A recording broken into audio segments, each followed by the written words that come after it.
Welcome दोस्तों, आप सभी का मेरे YouTube चैनल क्रिएट लर्नर में बहुत बहुत स्वागत है।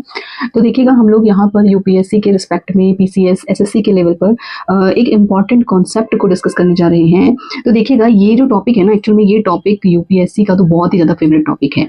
आप किसी भी प्रीलिम्स के पेपर में उठा करके देखिएगा, यहाँ बुद्धिज़्म से क्वेश्चन बनता ही बनता है। बुद्धिज़्म और जैनिज़्म एक फेवरेट टॉपिक माने जाते हैं, चाहे उनकी फिलॉसफी से क्वेश्चन बने या फिर आप उनके डिफरेंट टेक्स्ट से क्वेश्चन बन जाता है। ठीक है, तो इस तरीके से ये टॉपिक है, ये बहुत इंपॉर्टेंट होता है।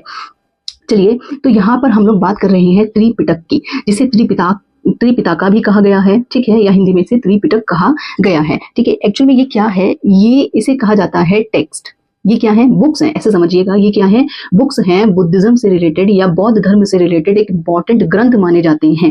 ठीक, ये इतने इंपॉर्टेंट क्यों हैं, तो देखिएगा आगे की वीडियो में हम लोग बताएंगे कि ये इतने इंपॉर्टेंट क्यों माने गए हैं। चलिए, तो यहाँ पर हम बात करते हैं त्रिपिटका जिसे कहा जाता है। इसका बेसिक या कोर मीनिंग होता है थ्री बास्केट्स। अब यहाँ पे बास्केट्स का मतलब ये कोई ऑब्जेक्टिव या फिर आप किसी मटेरियल को लेकर के यहाँ पर बास्केट्स की बात नहीं की जा रही है। ये बात की जा रही है, यहाँ पर बुद्धा की टीचिंग्स के बारे में बात की जा रही है, बुद्धा के लेसन के बारे में बात की जा रही है कि उन्होंने अपने जीवन में जितनी सारी चीजों को लोगों को या फिर आप कह सकते हैं उपदेश दिए थे, उन सारे उपदेशों को जब उनके मृत्यु के बाद में उनके अनुयायियों ने कंबाइन किया, कलेक्ट किया या कह सकते हैं संकलित किया, तो उन्हीं को कहा जाता है त्रिपिटका या फिर थ्री बास्केट्स कहा गया है। ठीक है, तो यहाँ पर जो ये तीन बास्केट्स हैं बेसिकली अलग अलग चीजों के बारे में बता रही है। ठीक है, तो यहाँ पर देखिएगा, ये क्या है, traditional word for Buddhist scriptures. मतलब ये क्या है, जो ये त्रिपिटक है, ये क्या है, बुद्धिस्ट जो ग्रंथ हैं उनका एक पारंपरिक शब्द है। पारंपरिक शब्द किस तरीके से इसको इस्तेमाल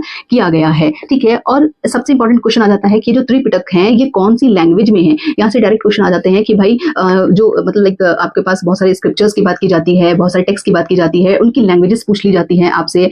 ये सारी चीजें इसमें पूछा गया है। या फिर आप कह सकते हैं कि ये बुद्धिज्म की कौन सी ब्रांच से कनेक्ट करते हैं, ऐसे टाइप के क्वेश्चन आपसे पूछे जा सकते हैं। तो यहाँ पर जो ये लैंग्वेज है ना, जो जिसमें ये जो त्रिपिटक्स हैं ये लिखे गए हैं, ये पाली लैंग्वेज में लिखे गए हैं। ठीक है, और इसीलिए इसे पाली कैनन के नाम से भी जाना जाता है, also known as Pali canon. ठीक है, अब देखिएगा, these are the foundational text of the Theravada Buddhist tradition. कहने का मतलब है कि देखो, अगर मैं बात करूं कि बुद्धिज्म की मेन ब्रांचेस क्या हैं, कितनी शाखाएं हैं बुद्धिज्म की, तो यहाँ पर हम दो शाखाओं की बात करते हैं। एक को कहा जाता है थेरावाद, दूसरा होता है महायान। ठीक है, अगर हम बात करें कि बुद्धिज्म में कौन कौन सी फिलॉसफीज फॉलो की जाती हैं, तो ये दो फिलॉसफीज फॉलो की जाती हैं, जिसमें से एक आता है थेरावाद। इसे ओरिजिनल भी कहा जाता है या ट्रेडिशनल भी कहा जाता है। फिर इसके बाद इसका थोड़ा सा अपग्रेड वर्जन हम महायान में देखते हैं। तो इस तरीके से दो फिलॉसफीज आपकी इसमें बुद्धिज्म में देखी गई है। तो ये जो त्रिपिटक्स हैं ये बेसिकली थेरावाद बुद्धिज्म को फॉलो करते हैं। ठीक है, यहाँ से ये एक इंपॉर्टेंट क्वेश्चन होता है कि जो त्रिपिटक्स हैं वो कौन सी बुद्धिज्म फिलॉसफी को फॉलो करते हैं या किससे रिलेट करते हैं, तो यहाँ पर आता है थेरावाद से। ठीक है, तो बेसिकली देखो, ये जो चीज है ना, ये भी एक क्या है, एक इंपॉर्टेंट टॉपिक आ जाता है बुद्धिज्म की शाखा। यहाँ से भी क्वेश्चंस बन जाते हैं कि महायान की फिलॉसफी क्या कहती है, थेरावाद की फिलॉसफी क्या कहती है, किस तरीके से एक दूसरे से डिफरेंट होती हैं ये। तो यहाँ पर भी एक इंपॉर्टेंट क्वेश्चन बनते हैं। इनको हम एक अलग वीडियोज में करेंगे, इन दोनों के बीच के डिफरेंसेस को। ठीक है, अभी के लिए समझिएगा कि ये जो त्रिपिटक्स हैं ये कौन सी फिलॉसफी से कनेक्ट करते हैं, थेरावाद या इसे स्थिरवाद भी कहा जाता है। ठीक है, इसके बाद देखिएगा, it holds religious and historical significance because it has all the talks, rules, lessons and advices given by the Buddha.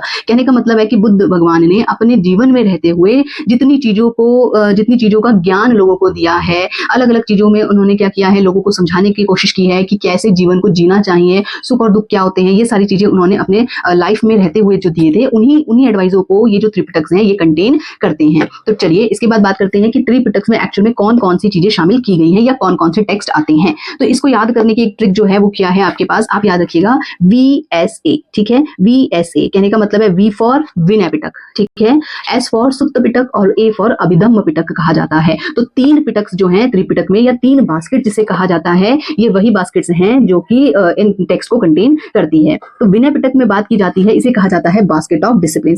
इसमें ना जब मतलब बौद्ध भगवान ने अपने जो मठ या विहार में रहने वाले भिक्षु भिक्षुणियों, नन्स एंड मॉन्क्स के लिए जो डिसिप्लिन बनवाए थे, या कह सकते हैं कि भाई उनको ये आचरण सिखाया था कि किस तरीके से आप एक पीसफुल तरीके से अपने लोगों के साथ में अपने आपस में रह सकते हो, क्या रूल्स और गाइडलाइंस को फॉलो कर सकते हो। उन सारी रूल्स और गाइडलाइंस को जिस बुक में रखा गया है उसे कहा जाता है विनय पिटक। ठीक है, तो ये क्या है, बास्केट ऑफ डिसिप्लिन कहा जाता है इसे।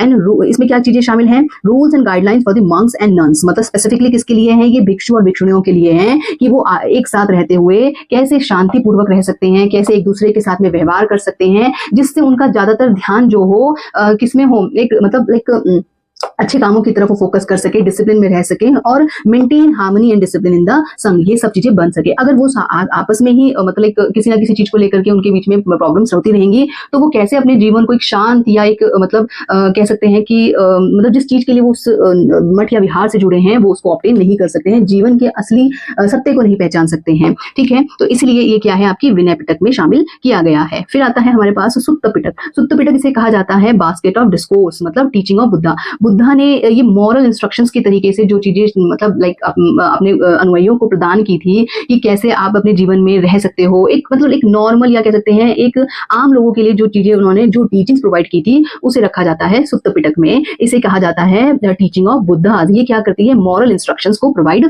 करती है और आम लोगों के लिए ये सब चीजें इंक्लूड की गई हैं। तीसरी बुक आती है हमारे पास अभिधम्म पिटक। ठीक है, इसे कहा जाता है, ये एक्चुअल में ये ना मतलब मेटाफिजिकल या फिर आप कह सकते हैं ऐसी चीजों के बारे में बात करती है, जैसे कर्मा किसे कहा जाता है, सुख और दुख किसे कहते हैं, क्यों हमें सुख की अनुभूति होती है, क्यों हमें दुख इतना परेशान करता है। ठीक है, रिबर्थ, पुनर्जन्म, निर्वाण कैसे प्राप्त किया जाता है, ये सारे जो एक बहुत डीप कॉन्सेप्ट्स होते हैं वो इस वाली बुक में समझाए गए हैं। तो इस तरीके से तीनों जो बुक्स हैं वो अलग अलग चीजों के बारे में, अलग अलग रूल्स एंड रेगुलेशंस के बारे में या फिर अलग अलग इंस्ट्रक्शंस के बारे में लिखी गई हैं और ये सब चीजें क्या हैं, इन तीनों को मिला करके त्रिपिटक बनता है। ठीक है, तो त्रिपिटक में क्या चीजें आती हैं, त्रिपिटक एक्चुअल में बौद्ध धर्म के एक महान ग्रंथों में से शामिल आपकी बुक्स हैं और ये 3 बुक्स को कंपाइल करती है।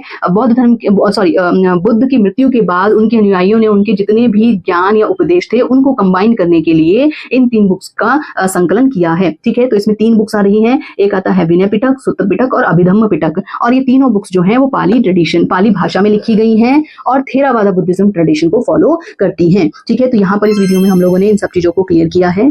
आशा करती हूँ कि आपको वीडियो समझ आई होगी। अगर आपको पसंद आती है तो प्लीज चैनल को लाइक एंड सब्सक्राइब जरूर कीजिएगा। Thank you.